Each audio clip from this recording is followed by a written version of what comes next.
for this cause, a man will leave his father and mother, has to be first, cleave unto his wife. You have to work at it. They two should become one flesh. You have to share everything. And the man and his wife were both naked in an atmosphere of honesty and purity, and they were not ashamed. It's work. It has to be first. It's work. You share, and you have to be careful. Those are simple laws, but they're profound. That's how God designed marriage to work. I promise you, if you keep those laws, you will have a great marriage. I promise you, you will.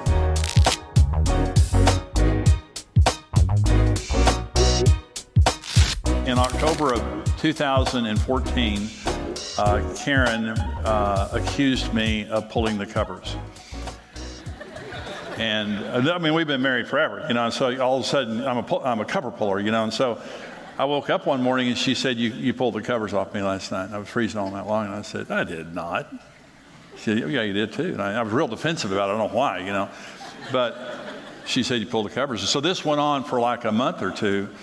And then one night we just had hell. It was just terrible. All night long, she was pulling the covers off me. It was like she was trying to pay me back. And all night long, I woke up pulling the covers like this.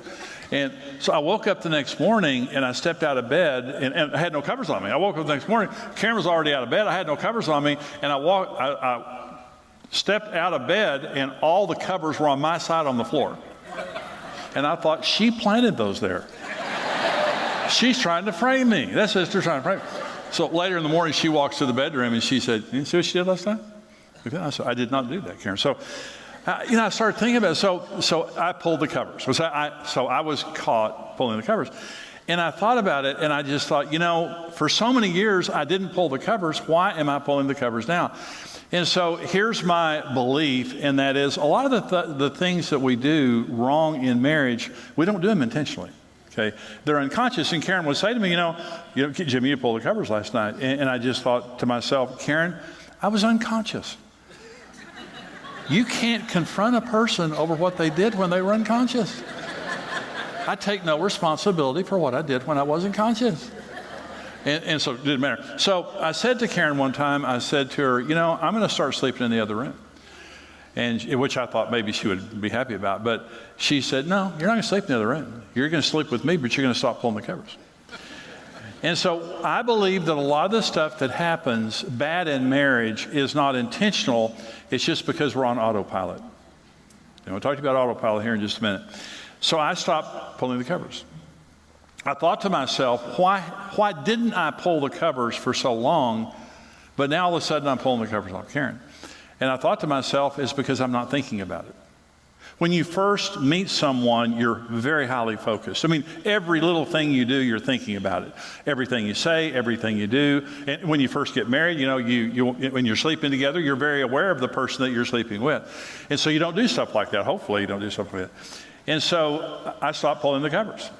You say, well, how'd you stop pulling the covers? Because once Karen made me aware of what I was doing, every time I woke up and rolled over, I pushed the covers. I stopped being a cover. There's nothing worse than a cover puller, by the way.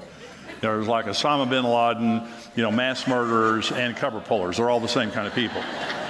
And so when Karen was accusing me of that, I think that's nothing worse than a cover puller. But I stopped because every time I wake up now and I roll over, I push the covers. They just stop. And so let me talk to you about the dynamic of putting our marriage on autopilot. Now, when you're flying, you're very, very, very highly focused until you hit autopilot. Now, I'm a pilot, and so I fly a single-engine plane called a Cirrus. Some of you may be aware of Cirrus. It's a very good plane. It's got really good avionics in it and stuff. So when I take off, I don't fly myself anymore, but I flew around the country for years when I was speaking. So when I took off, I would have my autopilot set, and I would get, a couple thousand feet above the ground. I'd hit autopilot. And that autopilot would fly me all the way where I was going, and I would get there in about 5 miles from landing. I would hit the autopilot off, and I would land the plane. And so when you're dating, you're very highly aware of each other, very highly aware. When you get married, though, you begin to take each other for granted. That's the typical thing we begin to do. We take each other for granted, and we hit autopilot. Now, the most crashes are pilot error. And one of the dangerous things about flying today is that planes are so sophisticated, many pilots have lost the skills of flying. When you have to fly by hand, when you're learning to fly, you have to fly everything by hand. You don't have autopilot. It makes you into a good pilot. But when you take off and hit autopilot, you really lose the skills, and this is what happens in marriage. Whenever you put your marriage on autopilot, you lose the skills of relating. There are people that have been married for 2 years that have better relationship skills than people who have been married for 40 years. You've been on autopilot so long, you forgot how to fly. And so this message, I want to talk to you about this issue of why do we do the things that we do in marriage that are wrong unconsciously, and I believe it's because we've taken each other for granted. Our marriage is on autopilot. It's a very dangerous thing. So why do we hit autopilot in the first place? It's because we think that because we've reached the right altitude. In other words, our relationship got where we wanted it to get, and now we can autopilot and coast in. Well, here's the problem with autopilot. Every airplane only has so much fuel. And once you run out of fuel, you're going to crash. Now, so does your marriage. I'll talk about that more in just a minute. The other reason we hit autopilot is we want to put our main focus on something else. You begin to have children. The trend in marriage is your marriage is good until the kids show up. And that's the trend in most marriages. They're good until the kids show up. And when the kids show up, the marriage begins to do like this, because we take our main focus off the marriage and we put it on our children. Okay. Another reason that we hit autopilot is because that's how we were trained to fly. Your parents were on autopilot. Their marriage wasn't that great. They were raising kids. They were working and doing other things, and their marriage wasn't great. So you learn that. You learn that kind of behavior. Here's 3 important truths about flying in marriage. The number 1 is no marriage can fly itself. It requires human effort. There's no such thing as marriage autopilot. It doesn't exist. Now, we do it. I was doing that, when I was doing the cover pulling and stuff like that. The other thing is marriage is a 2-pilot plane. The plane that I fly is a 1-pilot plane. I can fly it by myself. I don't need 2 pilots. All commercial flights are 2-pilot flights. Every good airplane has 2 pilots. Your marriage cannot fly with 1 pilot. Your marriage requires both of you working at it to work. And the other thing is this: flying the plane is the most important thing you can do if you value the other lives on board. And so your children, if your marriage crashes, your children are going to hurt.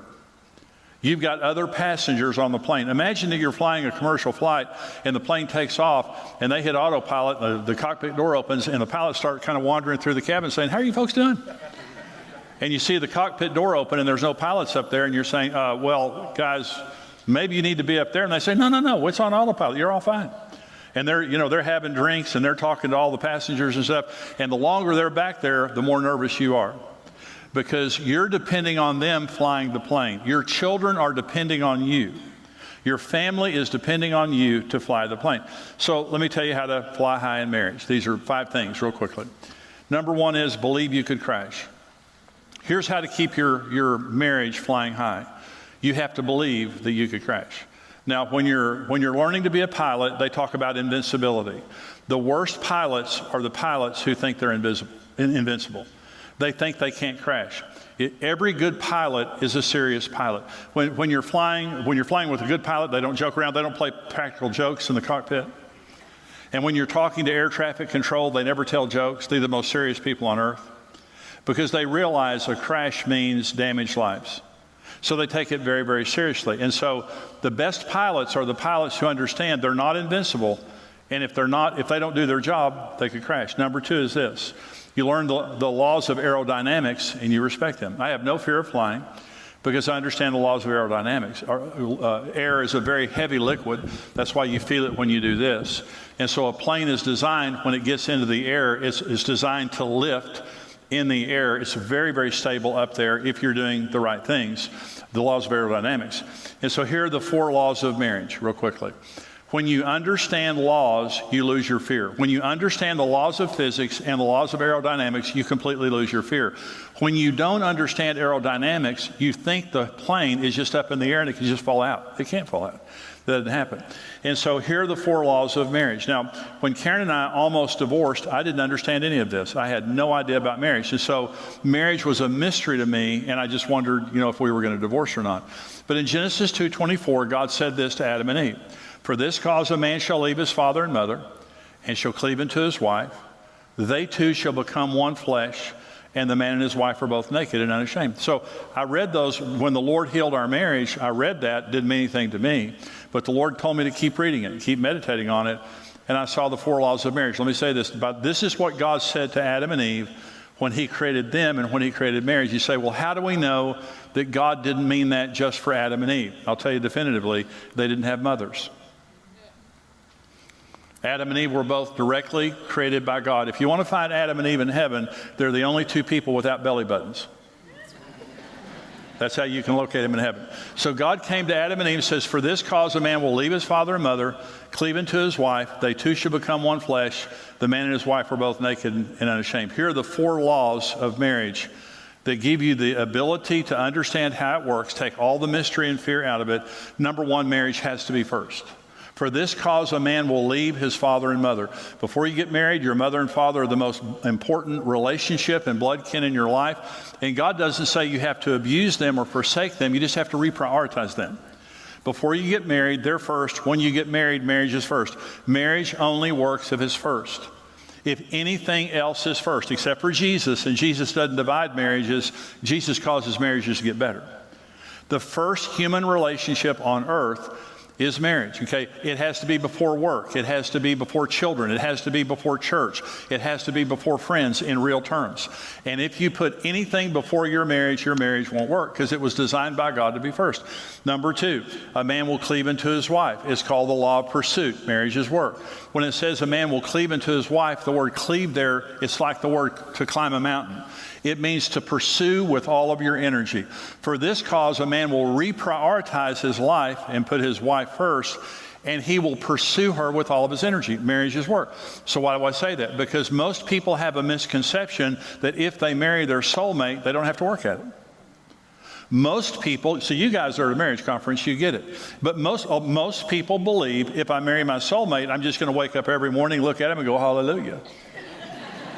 But what happens, and the truth is, you wake up, look at him, and go, your breath stinks, you know. You have to work. There's no such thing as chemistry keeping a relationship going. You have to work at it. In any other area of life, we understand you have to work at it to succeed. But in marriage, we think, I can succeed without working at it. So we get married, we stop working at it, and the relationship doesn't work, and we think there's something wrong with our spouse. Okay, that's very typical. You have to work at marriage. It has to be first. You have to work at it. How long do you have to work at it? Till the day you die. Been married 48 years. The laws are the same. It doesn't matter. You can't go anywhere on earth where the laws of aerodynamics are different and you get a pass. These are universal laws of marriage that God made for all people for all time. Number 3, it's called the law of possession. They two shall become one flesh. Marriage is about sharing. You have to share everything. Marriage is about sharing. I counseled a couple, very, very wealthy couple, didn't share anything. The only thing they did was live in the same house and share the same children. They didn't share anything else. And I looked at this man, very, very wealthy man. She wasn't the problem. He was the problem. I looked at him and I said, do you understand that marriage is about sharing? He absolutely didn't get it. He thought that he had his trophy wife. He thought that's all he needed. The more you share, the better your marriage will be. And sharing means you make your decisions together and no one dominates the other. So let me do my little poll here. I do this all over the world, hundreds of thousands of people. I want you, if you raise your hand, I want you to keep your hand up here for just a minute. How many of you were raised in a home where one of your parents was clearly dominant over the other parent? Raise your hand if you would. Keep your hands up if you would. Look around. Okay. Half, 60% of the hands. Put your hands down if you would. And so of those who just raised their hands, how many of you believe that dominance had a negative impact on your parents' marriage and upon the family? Raise your hands. All over the world, exactly the same thing happens everywhere. Put your hands down. Marriage was not created for dominant people. Marriage is brutal on selfish people. I dominated Karen for the first 3 years of our marriage. I have a very strong personality, and Karen is a lot more compliant. Now, it doesn't mean that sister doesn't have opinions. And she's not now she dominates me right now, by the way. That sister's healed. And so, but the point is, you can't dominate in marriage. It's about sharing. When Karen and I make decisions, we talk, we pray, we don't bully each other. You won't pay a price for sharing your opinion honestly. And we never make a decision unless we both agree on that decision, without any pressure whatsoever. And if it's a really important decision, we make sure that we pray about it. And if you go around our house, there's not one decision in our house that doesn't say Jimmy and Karen on it. There's not one important decision that says Jimmy or Karen alone. So the more you share, the more you're together, the more you talk, the more you pray, the more you share decisions, the better your marriage will be. They two shall become one. Okay. Number 4, the law of purity. It says the man and his wife were both naked and unashamed. God created marriage to be a relationship of total intimacy. They weren't just physically naked. They were mentally, emotionally, and spiritually naked. They could be intimate without fear on every level until sin entered the Garden of Eden. And when sin entered the Garden of Eden, they began to hide themselves from each other. You can only be intimate in an atmosphere of purity, which means you're careful and you take responsibility for your behavior. I was not careful. I was verbally abusive for the first several years of our marriage. I was just not a good husband, and at times I would say things to Karen that were just terrible. And on the night that our marriage began to be healed, I went into the bedroom and I told Karen, I'm sorry for the things that I've done. And she said, your mouth, Jimmy, has devastated me. And it had. And I took responsibility. I said, Karen, I'm sorry. It's the first time, by the way, I'd ever said I was sorry about anything. I said, I'm sorry. And so the next morning I woke up and I changed. But by the power of the Holy Spirit, I changed. I changed the way I talked. I hung up my golf clubs. I came home. I started being with her. And it was a year later or something. We were talking, and she shared something with me that was, very intimate. And she shared something with me, and I said, Karen, how long has that been going on? And she said, oh, years. And I said, why are you just now telling me? She said, you weren't safe. She was covered with fig leaves.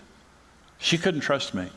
But when our marriage began to be healed, the fig leaves started falling off, and I liked it a lot. And we had intimacy on a level that we had never had before. When you're around a person who's hurting you and they won't take responsibility for it, it's hard to open your heart to that. But when I'm careful what I say, I'm careful what I do, and when I make a mistake, I take responsibility for it, and I say these words, I'm sorry, will you forgive me? I was wrong, will you forgive me? Now, I had never said that early in our marriage. I became an expert at saying that. I'm sorry I was wrong, will you forgive me? And those things. So for this cause, a man will leave his father and mother, has to be first. Cleaving to his wife, you have to work at it. They two should become one flesh. You have to share everything. And the man and his wife were both naked in an atmosphere of honesty and purity, and they were not ashamed. It's work. It has to be first. It's work. You share, and you have to be careful. Those are simple laws, but they're profound. That's how God designed marriage to work. I promise you, if you keep those laws, you will have a great marriage. I promise you, you will. I promise you, you will. I promise you.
Bye.